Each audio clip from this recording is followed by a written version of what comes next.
दुनिया के अब तक के सर्वश्रेष्ठ चित्रकार माने जाने वाले लियोनार्डो दा विंची ने बेमिसाल कृतियां दी हैं। वे एक चित्रकार के साथ ही एक मूर्तिकार, एक आविष्कारक भी थे जो अपने समय से बहुत आगे की सोच रखने वाले शख्स माने जाते थे।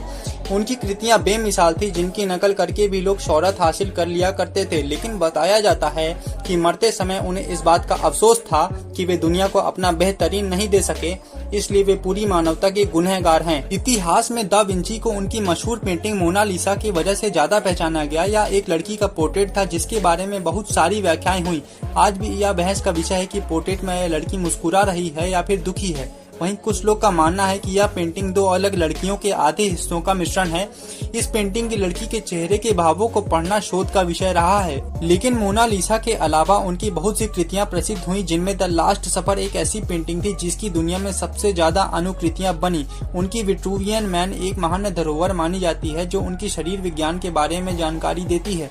इसके अलावा द अडोरेशन ऑफ द मागी, the baptism of Christ, Madonna of the carnation और द एनसिएशन भी उनकी बहुत रोचक कृतियां मानी गईं। दा विंची एक चित्रकार और मूर्तिकार ही नहीं थे, उनकी चित्रकारी में बहुत से विषयों की गहराई झलकती है। उन्होंने उस जमाने में उड़ने वाली मशीनों और सौर ऊर्जा से चलने वाली मशीन और कई ऐसी चीजों की कल्पना कर उसके चित्र बनाए थे जो उस जमाने में कोई सोच भी नहीं सकता था। उन्होंने कई खोजें भी की जिनका संबंध वास्तुकला, सिविल इंजीनियरिंग, भूगर्भ विज्ञान, प्रकाशिकी, जीव विज्ञान, जल गतिकी जैसे विषयों से था।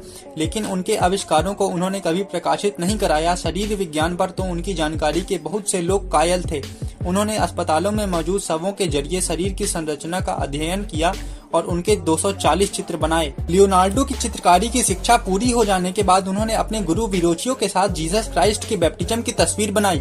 यह तस्वीर विरोचियो के जीवन की सबसे बेहतरीन पेंटिंग थी। इसे बनाने में लियोनार्डो ने ऑयल पेंटिंग की जिन तकनीकों का सहारा लिया उसे पहले किसी दूसरे चित्रकार ने इस्तेमाल नहीं किया था। अपने शिष्य की प्रतिभा को देखकर विरोचियो ने हमेशा के लिए कुची नीचे रख दी और चित्रकारी से संन्यास ले लिया था।